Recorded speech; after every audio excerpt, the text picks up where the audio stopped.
Welcome to Women Who Kick Glass, the podcast that dives into the fearless women who changed history and the fights that are still shaping our world today. From suffragists to civil rights activists, these women refuse to back down, breaking barriers and demanding change. And now, here's your host, an advocate, a storyteller, and a woman who kicks glass herself, Ann Potenza.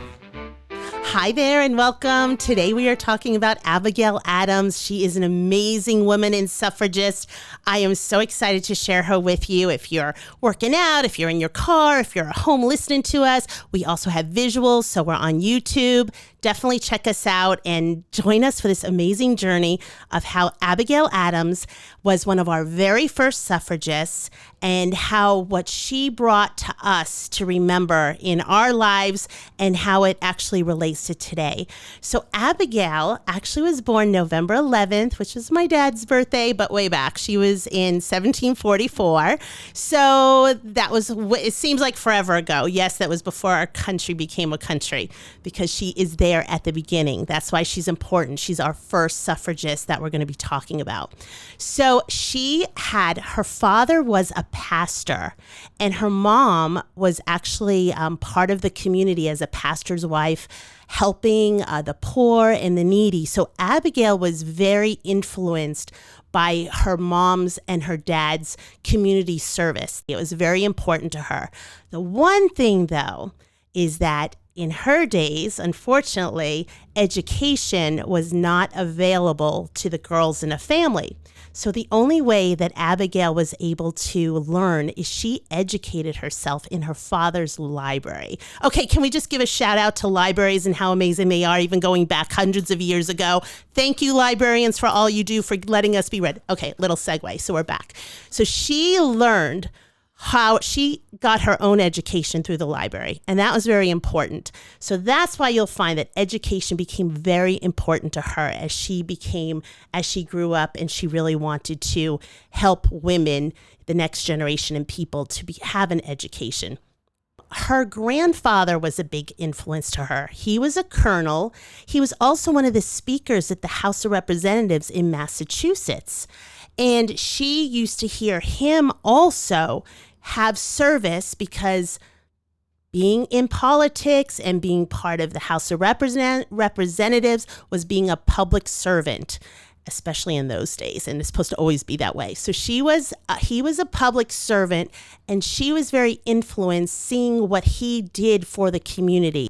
Now, the thing is, when she was looking for, of the age to consider being married, it was very important for her. She did not just want to be a wife in the traditional sense. She really wanted to find a partner, which is kind of amazing to learn about that, like a couple of hundred years ago, she was thinking that way.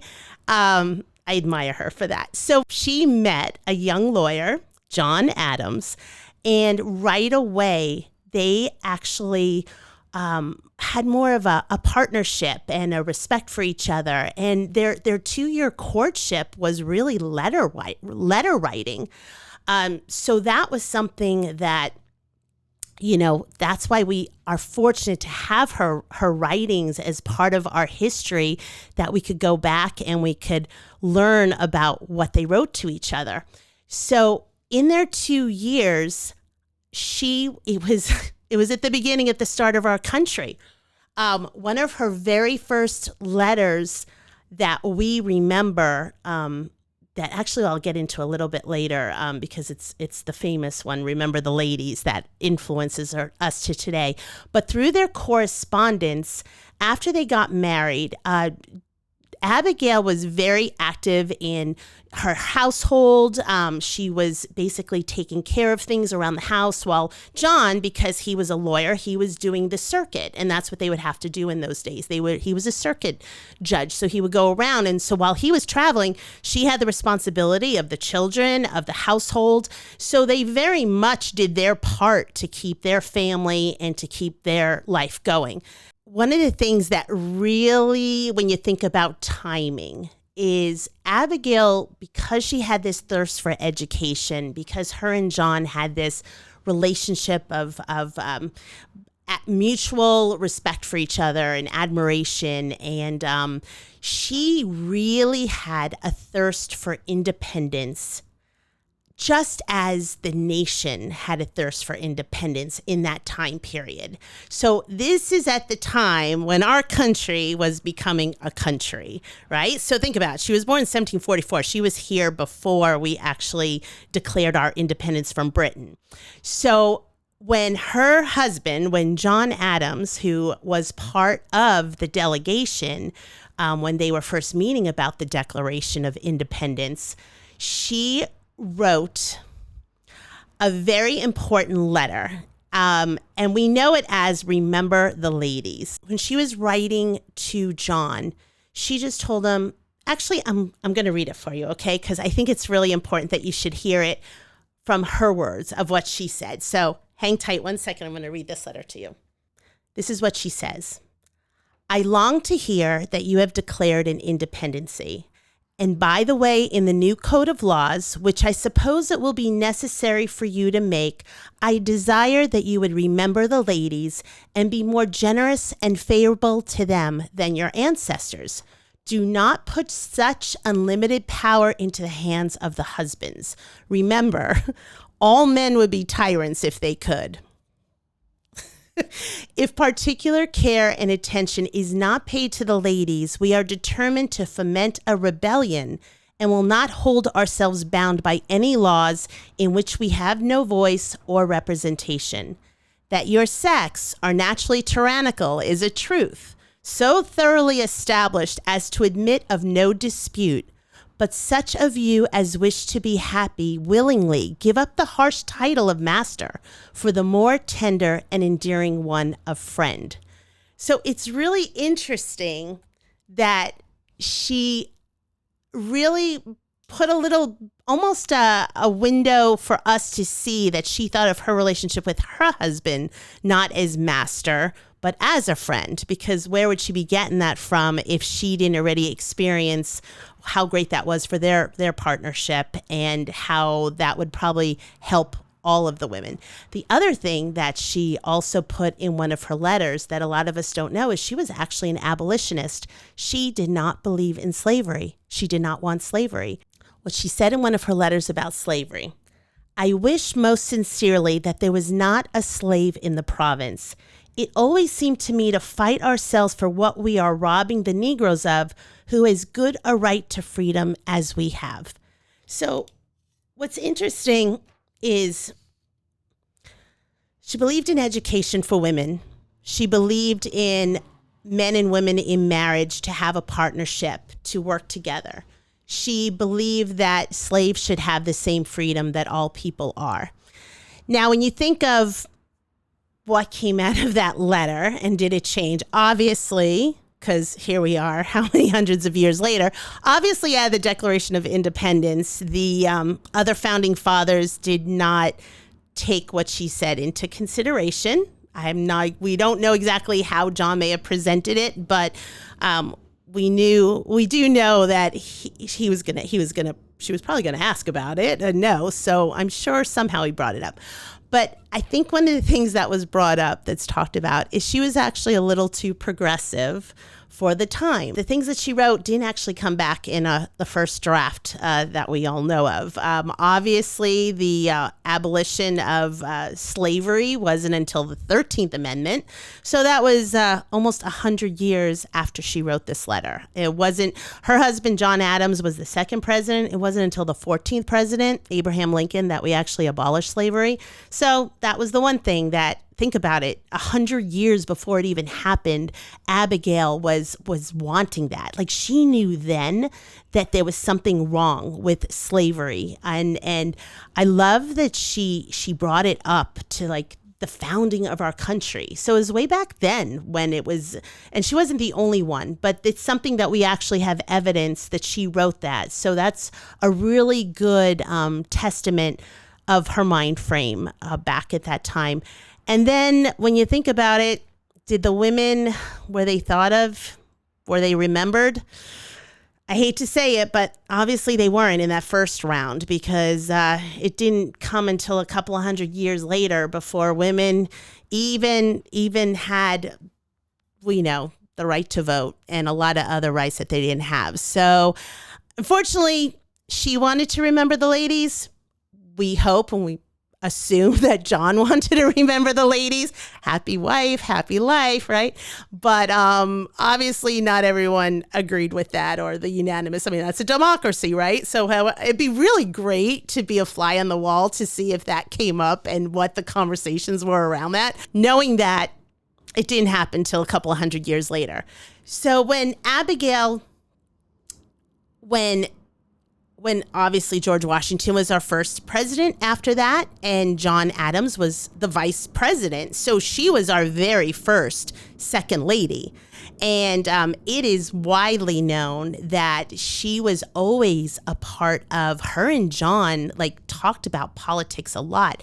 And it's interesting because they had the press back then. And there was a time, actually it was after his term as vice president, and then he became president. So he was our second president. And when she was the first lady, it was at that time that there was the war between Great Britain and France. And America, they wanted America to take the side of Great Britain and to fight in the war. And as our second president, John was against that. He was like, we've had enough wars. We do not need to go now and fight a war. So he wanted America to stay neutral. And the press was upset because they were really pressuring President John Adams to get into the war on Great Britain's side against France. And because we weren't, the press was very upset, and they would call Abigail Mrs. President. So they were even then, I mean, think back to how many of our first ladies have had relationships with their husband where they've contributed maybe some of their thoughts, and people get upset about that. So even back then, a couple of hundred years ago, the press was upset that John and Abigail would actually talk amongst themselves about politics. And she was an advisor on a lot of the political decisions that he made. And it was known. So that was kind of an interesting thing to find out about her. When you think about Abigail Adams, the three most important qualities that I would put towards her political beliefs would be that she definitely encouraged and wanted education for women. She was an advocate for married women's property rights. And she also wanted the abolishment of slavery. So today, a lot of us women, we actually follow in Abigail's footsteps, because a lot of ways that we've seen how her messaging has brought us into what our choices are as women today is many women are part of household decisions. A lot of the women handle the finances in their house or are part of the budget making with their partner. So that right there is something that shows she'd be like, yes, she was a great advocate for. So that's something that we're doing that was not always around. So it's literally over time that has happened. And another thing is childcare, how a family decides to raise their child and the kind of schooling that the child goes to, the decision making of the education overall. So that's something that a lot of couples will do together now, whereas back when she was a young married woman, that wasn't the norm. Women didn't even have an education. Now we have girls, daughters graduating college and pursuing all sorts of degrees. So that's only because of where we've come over the years. I think when you could think about the whole thing, it really is joint decision making, because nowadays, think about the stuff that you grew up knowing your parents did in their household, right? What was that like compared to what your household is now? Did you follow in their footsteps? Did you think you know what, I don't want to be like that, or I want to be a little bit more independent. I remember as a kid, it was funny, like getting ready for tax season. My dad, it was kind of like a ritual, and when the tax guy was going to come over, we would clear the dining room table, and he had all the paperwork out, and he did the taxes. And I remember my mom saying that she didn't even know it was in her checkbook. She just knew that my dad was working. She worked later on when we were grown up, but she just knew that he would take care of it. He was a police officer. He had, a regular paycheck. So she said she just knew that he took care of things. So sometimes I think, can you imagine? Thank goodness my dad was a good one, that he balanced everything, because there's plenty of people who don't, and they find out. So I remember my mom just the other day was telling me that she just had her meeting with the tax guy, because my dad has since passed away. They're not together. So she's doing the taxes on her own now. So it's interesting. I know a lot of people who may be scared of doing that. And, it was just something that she didn't do when she was a young married woman, but then she learned and she did it on her own and wound up working, supports herself. So it's interesting when you think back of what you grew up with and then who you are. When I think about myself with my husband, we're very much equal about everything, like most decision making, which is what my choice was. So that was something that I knew was, I feel very akin to Abigail, maybe because her letter starts with an A and mine does, and my husband starts with a J, and so did hers. So I told this to my husband the other day. I said, if we ever come across, back in Massachusetts, a house like a tree trunk that has like J plus A or A plus J carved in the tree trunk, it's for us, but we can always say maybe it was our soul couple, John and Abigail. And he just looked at me like, okay, Ann, all right. So, but that's just my own personal take. So that's why I'm very excited that John and Abigail were my first test market of a couple that I could say I am very happy to think that I followed in her footsteps of what she would want, getting an education, having equal say with my husband, being a part of our planning and financial planning. And you know what, wherever you are in your life is cool. You might think, that ain't for me. Hey, that's your choice. But you might think, what, I might want to kind of get a little bit more involved, or, when I do find a partner, I'll we'll both contribute, because, it just makes it more fun. Okay, now talking about Abigail and what she would be doing, rolling over in her grave right now if she was alive and she saw what was happening right now. For her to even know that the Department of Education was even being considered to be abolished. The fact that kids who can't go to school and have a meal because they're homeless, and what our amazing government did was be able to give kids breakfast and lunch that were needy. And at the same time, I mean, that's the only way you ever try learning with an empty stomach and starving? No. I mean, this is horrific that we should even not care about the next generation of children. So yes, Abigail would be very pissed off right now to know that our government right now is taking away the very essence of what was so important when she had to talk about libraries. Oh my God, the fact that books are even being banned, that is ridiculous. What are you afraid of? What are you afraid of banning books? Come on, it's education. If you're so worried, then teach your kids, right? And what? Learning is going to harm someone? No. It gives them options to learn and to make decisions. Or maybe that's what you're afraid of if you don't want someone to read a book. I am not on that side. I want you to learn. I want you to read. I want everyone to have a fair shot at learning. And you can't get rid of our history, because that's the other thing about book bannings, trying to erase our history. What, you're going to take away the fact that our second first lady wanted the abolition of slavery, and it took 100 years before we even got there? And then it took until the 1960s before we even had equal rights for our Black friends and family? No, that's bullshit. The civil rights, and now here we are in the 20s, and rights are being taken away right in front of us. That's terrible. That's terrible. But you know what? It's not going to work because people are trying to take it away because they're threatened, because they aren't good enough to stand on their own. They're afraid. But we can't be afraid.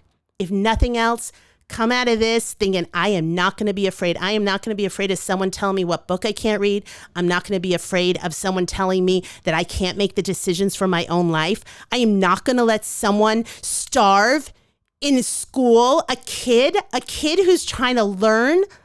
Come on.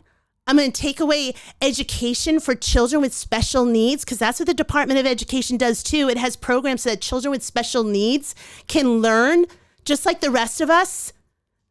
I'm telling you, there's some amazing stories out there. I have a cousin right now who is autistic, and just in the last couple of years, they have found a new way that she could communicate through some laptop. I don't know it exactly. I will learn. I'll share it with you. But there's some machine that she can communicate. She can't verbalize, but when this machine that is relaying what's going on inside of her, she is actually sharing complete thoughts. She knows everything that's going on. She knows everything that we do. My cousin is smart, and she's 18 years old right now, and she's been silent for most of them because she was autistic. And because of education and because of my cousins that are helping her to learn, she now has a voice. So yeah, we're not getting rid of education. We're not getting rid of rights. And with that, Abigail's message still lives. She will continue, and we will continue, because that's what America is. Thank you for joining me on Women Who Kick Glass. I cannot wait for you to come back next week. We're heading out to the first women's convention in Seneca Falls, New York. That is where the women's movement really starts. So I will see you then. Thanks for listening to Women Who Kick Glass. Be sure to follow and subscribe so you never miss an episode. To learn more, contact the show. Visit womenwhokickglass.com. Women Who Kick Glass is executive produced by Lou Valentino. Written by Lou Valentino and Ann Potenza. Until next time, keep kicking glass.